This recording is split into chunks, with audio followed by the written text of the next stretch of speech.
calling on him, please come on. I won't be surprised if this is Rochas, because he has a classic way of arriving convention venue. Rochas is in a class of his own. This time it's not a caravan. This must be a home on wheels.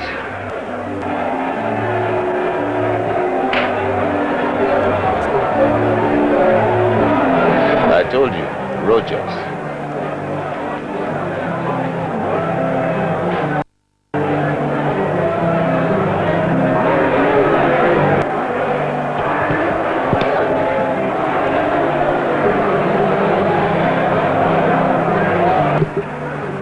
Things like these are what delegates and party loyalists look forward to at conventions.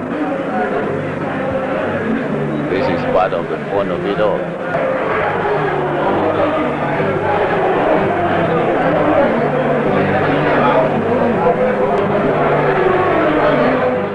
This is all part of the convention. Different folks, different strokes.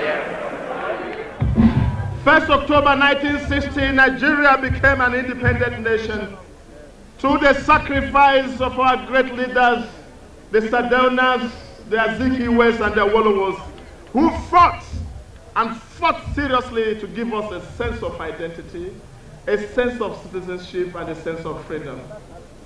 42 years after independence, the peace of this nation is seriously threatened by the thick walls of ethnicity. But I believe in the unity of this country. But for us to have a Nigeria of our collective hopes and aspirations, we must unite. And to unite, we must de-emphasize ethnicity. And to de-emphasize ethnicity, we must discuss less of the things that separate us and discuss more of the things that unite us.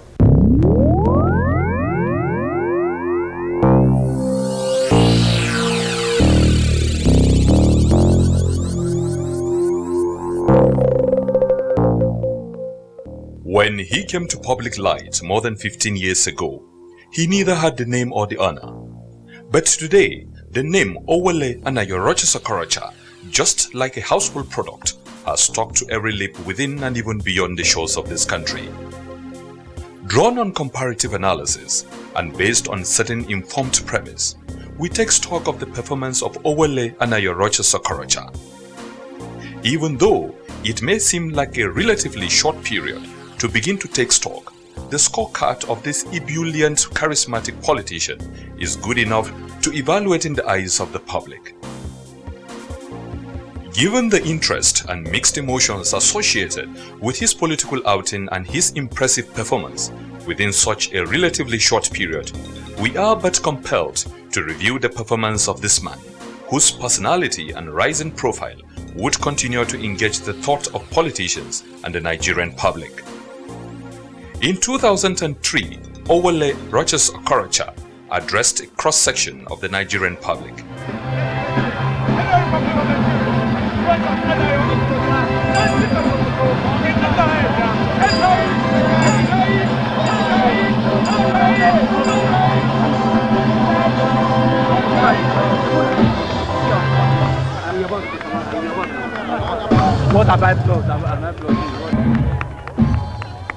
We therefore, as Nigerians, cannot overlook the urgency of now to move this nation forward. For I believe that there is no future if there is no presence for our generation and for the generation yet unborn. In every given society of man, there is a past, there is a present, and there is a future. And for any nation to be said to develop, the present must be better than the past, and the future must be better than the present. It is therefore my prayer that this generation of mine should be better than the past generation. And may the Almighty God make the future generation of Nigeria to be better than my own generation.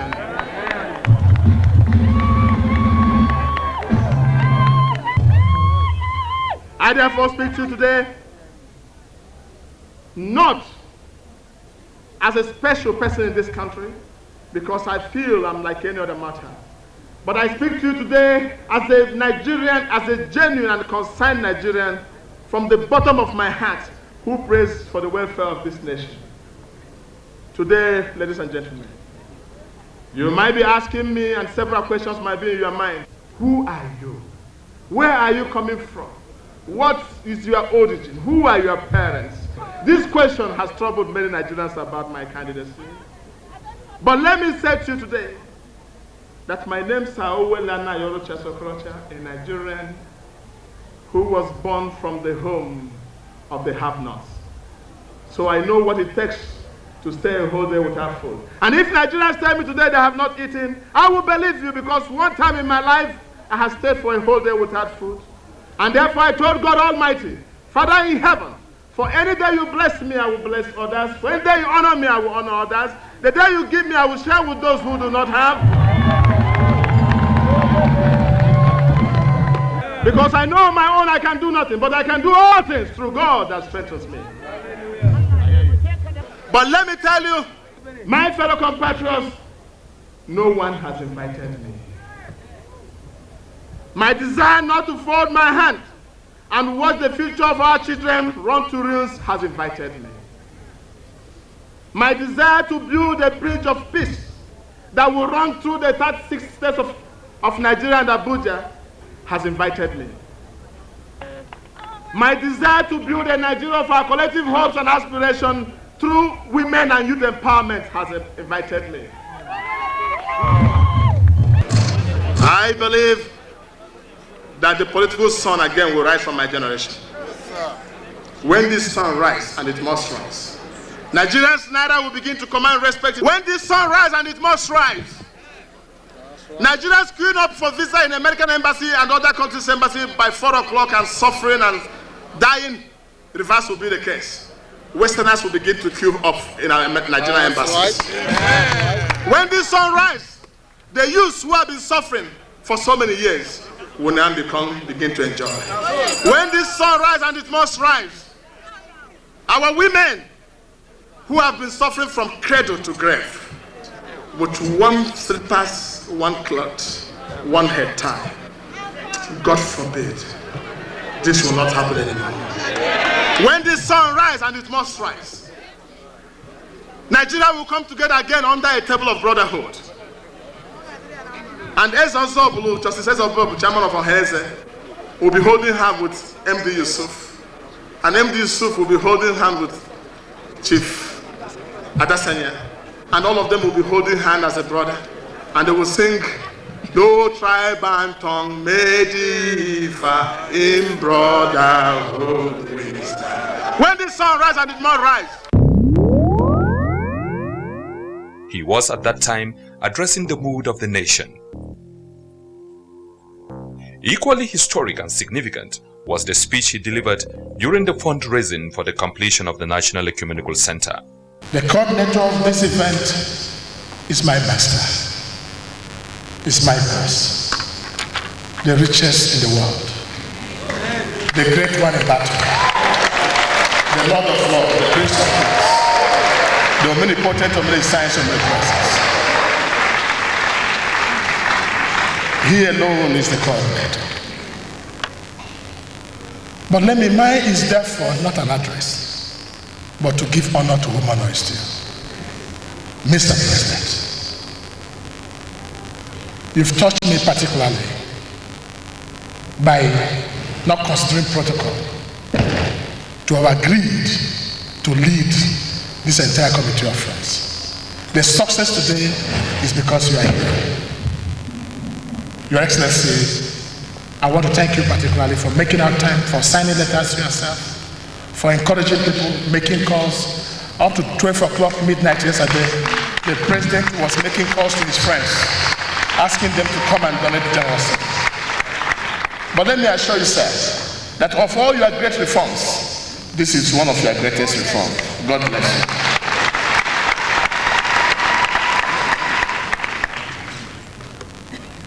We are here as Christians, and I have told many people I'm a Christian, and if reincarnation is anything to go by, I like to come back a million times a Christian.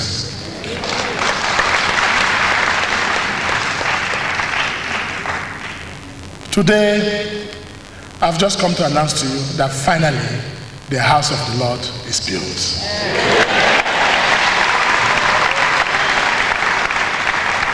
It is not by power, it is not by might, but by the Spirit, says the Lord. The hour has come. We can no longer fold our hands and watch this shame before the Christendom. Many have wondered for so many years, can the Christians come together? Many believe there's something extraordinary wrong with that building that it cannot be completed. But I want to disagree. The simple truth is that we have not come together. Today that President Obasanjo is here himself, the eminent people here, the givers, the governors are all here. That mountain must be removed.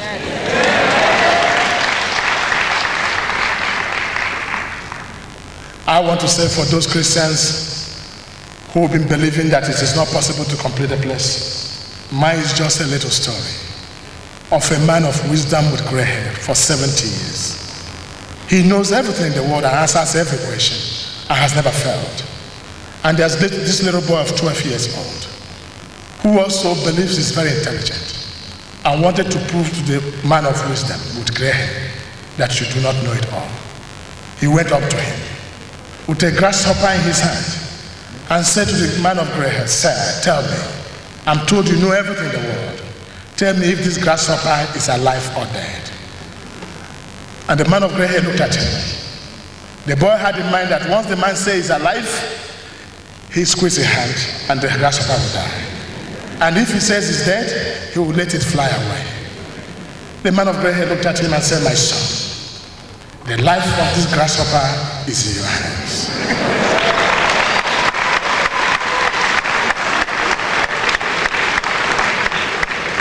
Your Excellencies, my brothers, the completion of this project is in our hands.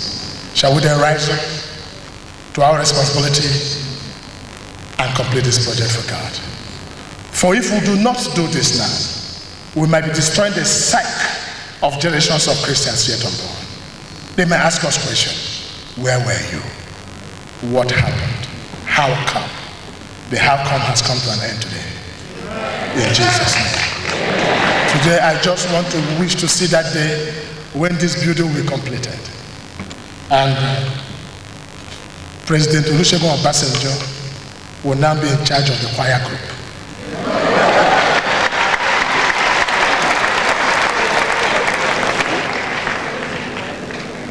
And in his usual manner, the camp president will lead the special sermon. Pastor Adeboye will no longer be giving sermon. He will be at those clapping hands. And the First Lady will no longer put her clothes as the First Lady of Federal Republic of Nigeria. She will be giving food to people who are there. And I want to see all the Christians coming together and singing, "He is Lord, He is Lord, He is Lord, Amen. He has risen from the dead, He is Lord, hallelujah, every knee shall bow, every tongue.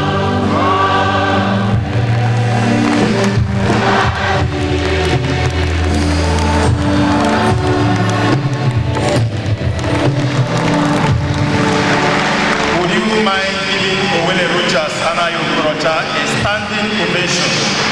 A standing ovation. Standing ovation. Thank you very much.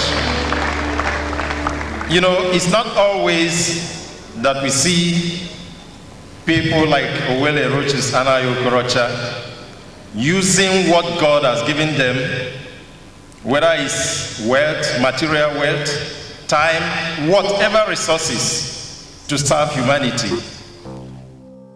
There are quite a number of other speeches, and all had their mark on the people. For all his speeches have the potency to drive public emotion and rouse our national consciousness. If you look at Nigeria today, you'll see that most people has constituted themselves into the protector of the people.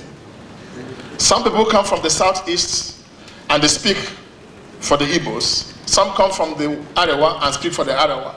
In the actual sense, they portray themselves with that big image of fighting for the interests of their people. But go down their villages, the man next door to them cannot eat. The man next door to them has a child who has never been to school.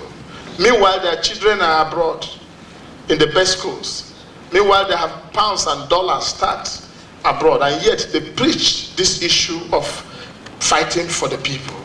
I want to announce to you, in the course of this lecture, that we should not be deceived, even as image makers, that the only brother we have is that poor man in Imo State who has nothing to eat. His best brother is that one in Meduguri who equally has nothing to eat. So if there's anything we need to harmonize again in party politics, is to harmonize the difference between the have and the have-nots. Because you hear the cases, people are going to court. People are not happy in the past election. And because they are not happy, the first intention is to let us bring down the government of the day. For instance, I'm a presidential aspirant.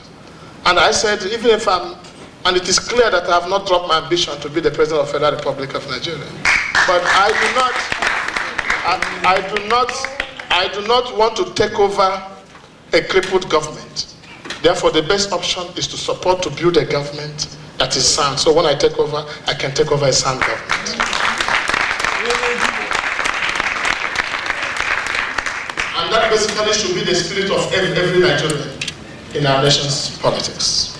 May we now begin to proffer solutions on how to improve the image of Nigeria through inter-party relation. What I have done recently through my inter-party relation, I decided that the only thing available for us is to develop a national peace forum. And a national peace forum organized by inter-party relation is the agenda of my office today, where all the leaders, all the past presidents and all the past governors and serving presidents and serving governors will come together again under the temple of brotherhood to raise Nigerian flag from the dust of violence to the height of peace. For we must respect that old part of our national anthem of phrase which says, though tribe and tongue may differ, in brotherhood we stand. This is basically what we must do through inter-party to unite the nation and to improve our image abroad. Because our image abroad depends largely on the unity of our nation. And we have decided that, and for the very first time, I must report here, that the leaders, for the first time, have endorsed, asking that they have now accepted to come together to declare peace for our nation under my office.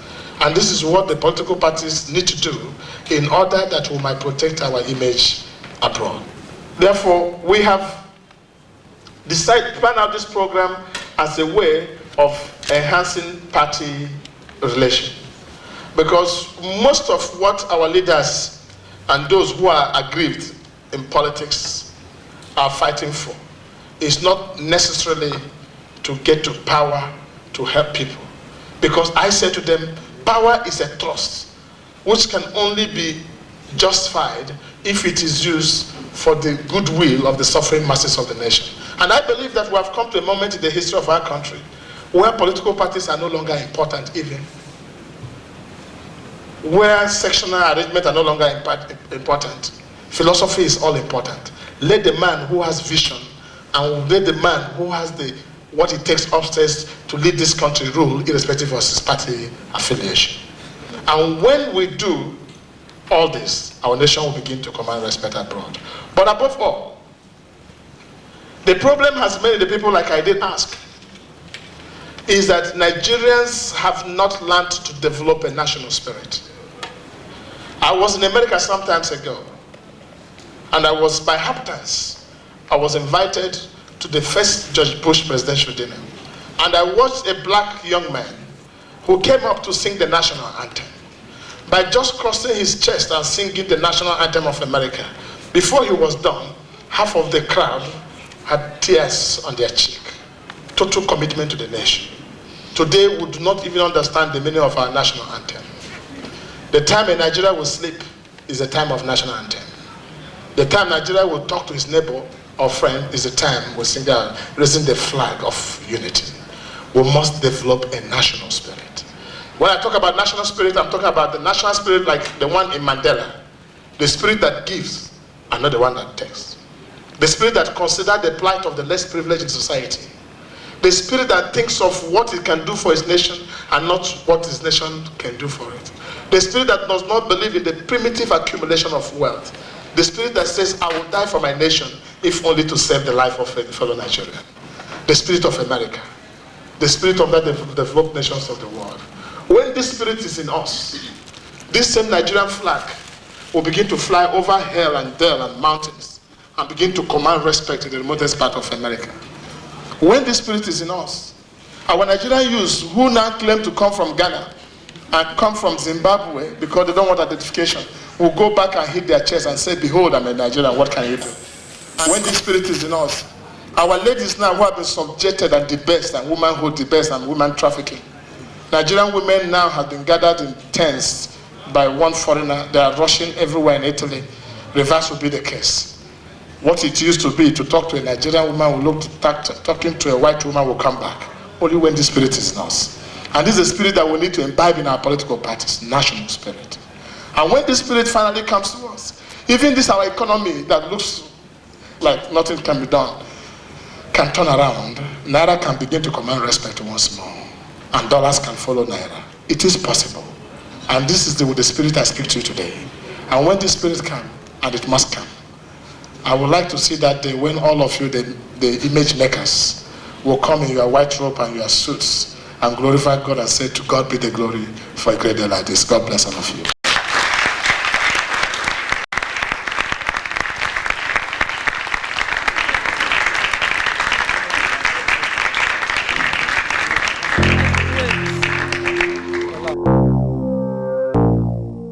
The travail of every nation forms a significant part of its history, from which lessons are learned and corrections taken. The political history of our country Nigeria is replete with man-made circumstances and events which on hindsight seem avoidable. These past experiences in our polity should now be for us a crystal ball on which we can compare our past with our present, so as to determine what our future should be. Owole Anayo Rochas Okorocha, no doubt, is the veritable crystal ball from which we can glimpse the future. In every different society of man, there is a past, there is a present, and there is a future. And for any nation to be said to develop, the present must be better than the past, and the future must be better than the present.